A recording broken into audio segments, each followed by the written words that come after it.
જય શ્રી કૃષ્ણ. ચૈત્ર માસના નવરાત્રિનો આજે છઠ્ઠો દિવસ છે. નવરાત્રિનું છઠ્ઠું નોરતું માં નવદુર્ગાના છઠ્ઠા સ્વરૂપે કાત્યાયની માની પૂજા અર્ચના કરવાનો દિવસ. કાત્યાયની માની આરાધના અને ઉપાસનાથી ભક્તોને ખૂબ જ સરળતાથી અર્થ, ધર્મ, કામ અને મોક્ષ આ ચારેય ફળોની પ્રાપ્તિ થાય છે અને રોગ, શોક, સંતાપ અને ભય નષ્ટ પામે છે. કહેવાય છે કે મા કાત્યાયનીની પૂજા કરવાથી લગ્નમાં આવતી બધી જ બાધાઓ દૂર થઈ જાય છે. ભગવાન બૃહસ્પતિ પ્રસન્ન થઈને વિવાહનો યોગ બનાવે છે. કાત્યાયની માની પૂજા કરવામાં આવે અને વ્રત રાખવામાં આવે તો ભવે ભવના પાપો નષ્ટ થઈ જાય છે, મોક્ષની પ્રાપ્તિ થાય છે અને મા સફળતા અને યશના પ્રતીક સમાન છે. ચંદ્રહાસોજ્જવલકરા શાર્દુલવરવાહના કાત્યાયની શુભમ દદ્યાત દેવી દાનવઘાતિની. અર્થાત જેમણે હાથમાં ઉજ્જવળ તલવાર ધારણ કરી છે અને સિંહ જેમનું પ્રિય વાહન છે, એવા અસુરોનું સંહાર કરનારી દેવી કાત્યાયની દુર્ગા અમારું મંગળ કરો. દેવીનું સ્વરૂપ ખૂબ જ અદ્ભુત છે. મા કાત્યાયની સિંહ પર સવાર થનારી દેવી છે. જેમને ચતુર્ભુજ છે, તેમની બે ભુજાઓમાં કમળ અને ચંદ્રહાસ નામની તલવાર ધારણ કરેલ છે. એક ભુજા વર મુદ્રામાં અને બીજી અભય મુદ્રામાં રહેલ છે. તેમનું સ્વરૂપ સુવર્ણની માફક ચમકતું અને ભાસ્વર છે. તો ચાલો ચૈત્ર માસની નવરાત્રિના છઠ્ઠા નોરતે આજે આપણે માં કાત્યાયની વ્રતકથા સાંભળીએ. આ વ્રતકથા વિશે એવું કહેવાય છે કે કોઈ પણ વ્રતકથાને વચ્ચેથી છોડીને જવાથી તેનું અશુભ ફળ પ્રાપ્ત થાય છે. તેથી માં કાત્યાયનીની સંપૂર્ણ વ્રતકથા સાંભળવી અને ધ્યાનપૂર્વક તેમનું ચિંતન કરવું એ અત્યંત જરૂરી છે. માં આદ્યા શક્તિ માં ભગવતી કાત્યાયન મહર્ષિના તપ અને તેમની ઈચ્છા હતી કે માં ભગવતી તેમના ઘરે પુત્રી તરીકે જન્મ લે. મહર્ષિની ઈચ્છા અને તપના કારણે માં ભગવતીએ મહર્ષિને પોતાના ભગવતી સ્વરૂપના દર્શન આપ્યા હતા અને થોડા સમય બાદ તેમના ઘરે પુત્રી તરીકે જન્મ લીધો. તેમના ગુણો શુદ્ધ કાર્ય છે, તેથી જ આ વૈજ્ઞાનિક યુગમાં કાત્યાયની દેવીનું મહત્ત્વ સર્વાધિક થઈ જાય છે. માની કૃપાથી બધા જ કાર્યમાં સફળતા મળે છે. વૈદ્યનાથ નામના સ્થાન પર પ્રગટ થઈને મા કાત્યાયની ત્યાં પૂજાયા છે. મા કાત્યાયની અમૂલ્ય ફળ આપનારા છે અને માની ઉપાસના કરવાથી પરમ પદની પ્રાપ્તિ થાય છે. મા કાત્યાયનીની કથા અનુસાર કત નામે એક પ્રસિદ્ધ મહર્ષિ હતા. તેમના પુત્ર ઋષિ કાત્ય થયા અને એ ઋષિ કાત્યના ગોત્રમાં વિશ્વ પ્રસિદ્ધ મહર્ષિ કાત્યાયન ઉત્પન્ન થયા. તેમણે પરાંબાની ઉપાસના કરતા અનેક વર્ષો સુધી કઠણ તપસ્યા કરી. તેમની દ્રઢ ઈચ્છા હતી કે મા ભગવતી તેમના ઘરે પુત્રી સ્વરૂપે જન્મ લે. તેમની તપસ્યાથી પ્રસન્ન થઈને માતા ભગવતીએ તેમની આ પ્રાર્થના સ્વીકાર કરી લીધી. ઘણા સમય પછી જ્યારે દાનવ મહિષાસુરનો અત્યાચાર ધરતી પર વધવા લાગ્યો, ત્યારે ત્રણેય લોકમાં હાહાકાર મચી ગયો. તેથી બ્રહ્મા, વિષ્ણુ અને મહેશ ત્રણેય મળીને પોતાના તેજથી આ મહિષાસુરનો વધ કરી શકે એવા એક દેવીને ઉત્પન્ન કર્યા અને આ રીતે ત્રણેય દેવોમાંથી મા આદ્યાશક્તિ જગદંબા ઉત્પન્ન થયા. દુર્ગા સપ્તશતીના બીજા અધ્યાયમાં આ કથાનું ખૂબ જ સુંદર રીતે વર્ણન કરવામાં આવ્યું છે. ત્યારબાદ તમામ દેવતાઓ પોતાની જે વિશિષ્ટ દિવ્ય વસ્તુઓ હતી તે દેવીને અર્પિત કરવા લાગ્યા.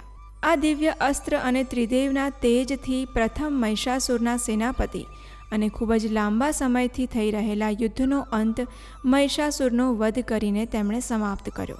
આ મહિષાસુરનો વધ કરવાથી દેવી મહિષાસુર મર્દિની પણ કહેવાય છે. મહિષાસુર કે જે ભેંસના સ્વરૂપે આવ્યો હતો, તેનું વધ માની સવારી સિંહે આ ભેંસનો સંહાર કર્યો હતો. તેથી તેમના વાહન સિંહ પણ પૂજનીય છે. મહર્ષિ કાત્યાયનના તપ અને ઈચ્છાના કારણે મા સ્વયં ત્યાં મહિષાસુરનો વધ કરવા માટે પ્રગટ થયા. સૌપ્રથમ મહર્ષિ કાત્યાયને આ દેવીની ઉત્તમ પૂજા આરાધના કરી હતી અને તેથી જ આ દેવી કાત્યાયની તરીકે ઓળખાયા. ચૈત્ર નવરાત્રિના 7મ, 8મ અને 9મા નોરતા આ ત્રણેય દિવસ મહર્ષિ કાત્યાયનની પૂજાનો સ્વીકાર મા કાત્યાયનીએ કર્યો હતો અને 10મા દિવસે મહિષાસુરનો વધ કર્યો હતો. આમ મા દૈત્યનો સંહાર કરનારા અને ઋષિમુનિઓનું રક્ષણ કરનારા દેવી છે. મા કાત્યાયની કમળ પુષ્પની જેમ કોમળ અને કરુણાથી સભર દેવી છે. તે હંમેશા પોતાના ભક્તો કે જે પૂરી શ્રદ્ધા અને ભાવથી માની ભક્તિ કરે છે તેમની ઉપર પોતાની વિશેષ કૃપા દ્રષ્ટિ બનાવી રાખે છે. ભક્તના જીવનની બધી જ દુઃખ તકલીફોમાં રક્ષણ આપે છે. મા કાત્યાયની જેટલી જ કોમળ છે તેટલી જ શક્તિશાળી અને સંહારક પણ છે, જે પોતાના ભક્તોની હંમેશા રક્ષા કરે છે, પરંતુ દાનવોનો નાશ કરી માનવ જાતિ અને દેવતાઓની રક્ષા કરનારી પણ દેવી છે.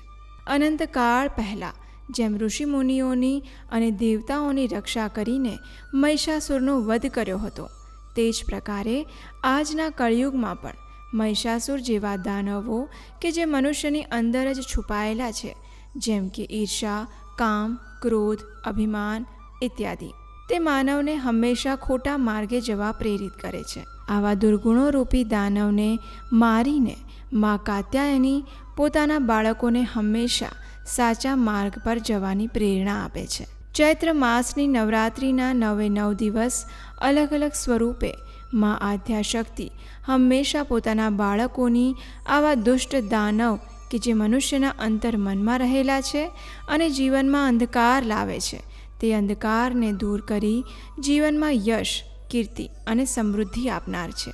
અને આ રીતે માની ભક્તિથી દુર્ગુણોનો નાશ કરી મનુષ્ય પોતાના કર્મોથી ખ્યાતિ મેળવે છે. તેથી જ નવરાત્રિના 9 દિવસ માની પૂજા આરાધના કરી પોતાના મનની શુદ્ધિ કરી સાચા માર્ગે ચાલીને આધ્યાત્મિક જગતની પ્રાપ્તિ થાય છે. મા નવદુર્ગાના છઠ્ઠા સ્વરૂપે મા કાત્યાયની તેમના ભક્તોની હંમેશા રક્ષા કરે છે, ભવરોગમાંથી મુક્તિ આપે છે અને જ્ઞાન ધર્મમાં વૃદ્ધિ કરે છે. હવે આપણે જોઈએ કે આજે મા કાત્યાયનીની પૂજા આરાધના કઈ રીતે કરવી. માની પૂજા આરાધના કરવા માટે સવારે વહેલા ઉઠી સ્નાન વગેરે કરી સ્વચ્છ થઈ સ્વચ્છ કપડાં ધારણ કરવા. સૌપ્રથમ પોતાના ઘર તેમજ પૂજા ઘરને ગૌમૂત્ર કે ગંગાજળના છંટકાવ કરી સ્વચ્છ કરી લેવું. ત્યારબાદ બાજોટ પર લાલ કપડું પાથરી મા કાત્યાયનીની સ્થાપના કરવી અને માને પ્રણામ કરી માનું આવાહન કરવું. ત્યારબાદ ફૂલ, ચંદન, સિંદૂર, ચોખા, હળદર, કંકુ વગેરેથી માની સાથે સાથે શ્રી ગણેશજી અને આપણા કુળદેવીની પણ પૂજા આરાધના કરવી. માના મંત્ર ઉચ્ચારણ કરીને માળા કરવી, આરતી કરવી, સ્તુતિ કરવી અને માને ભોગ ધરાવવો. નૈવેદ્યમાં વિશેષ રૂપે મધનો ભોગ તરીકે અર્પિત કરવામાં આવે છે, તેમજ ફળ, મીઠાઈ વગેરેનો પણ ભોગ અર્પિત કરી શકાય છે. સુગંધિત ધૂપ દીપ કરવા, માને લાલ રંગના પુષ્પ અર્પિત કરવા, જેમ કે ગુલાબ, જાસૂદ વગેરેથી પૂજા કરવાથી મા અતિ પ્રસન્ન થાય છે. ત્યારબાદ દુર્ગા ચાલીસા, સપ્તશતી પાઠ અને મા કાત્યાયનીની કથા વગેરે કરવા. આ કથાને સાંભળવી અથવા વાંચવી. આમ નવરાત્રિના છઠ્ઠા દિવસે મા કાત્યાયનીની પૂજા કરવાથી જાતકનું વ્યક્તિત્વ સુધરે છે અને ભક્તિનો સંચાર થાય છે. આ રીતે નવરાત્રિના છઠ્ઠા દિવસે સવારે અને સંધ્યા સમયે મા કાત્યાયનીની સેવા પૂજા અને આરાધના કરવાથી મોક્ષની પ્રાપ્તિ થાય છે. જેમના ચરણોમાં નમન કરવાથી પુરુષાર્થ પ્રાપ્ત થાય છે, તેમની આરાધનાથી ભક્તોનું મન બે ભ્રમરની વચ્ચે આજ્ઞાચક્રમાં સ્થિર થાય છે.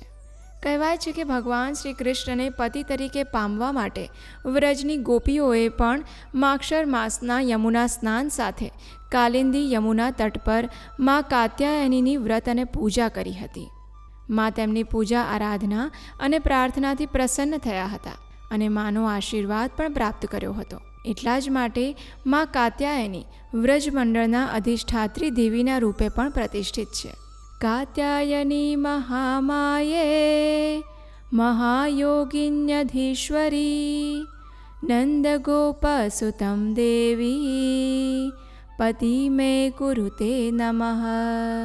આ રીતે આ મંત્રોના ઉચ્ચારણ દ્વારા ગોપીઓએ વ્રજમાં કૃષ્ણને પોતાના પતિ રૂપે પામવા માની આરાધના અને પૂજા કરી હતી.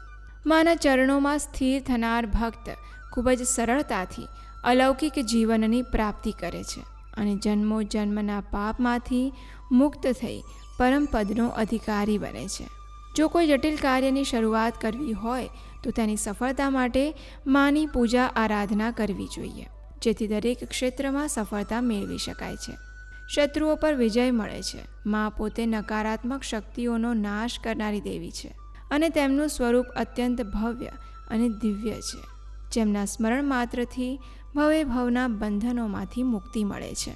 તો આ હતી ચૈત્ર નવરાત્રિના 6ઠ્ઠા દિવસે મા કાત્યાયનીની સાથે જોડાયેલી પૌરાણિક કથા અને તેનું પાલન કરવાની વ્રતવિધિ. અમને આશા છે કે આ વિડીયો તમારી માટે ઉપયોગી સાબિત થયો હશે અને મા કાત્યાયનીની આ પૌરાણિક કથા સાંભળીને તેનું પુણ્યફળ પણ તમને અવશ્ય પ્રાપ્ત થયું છે.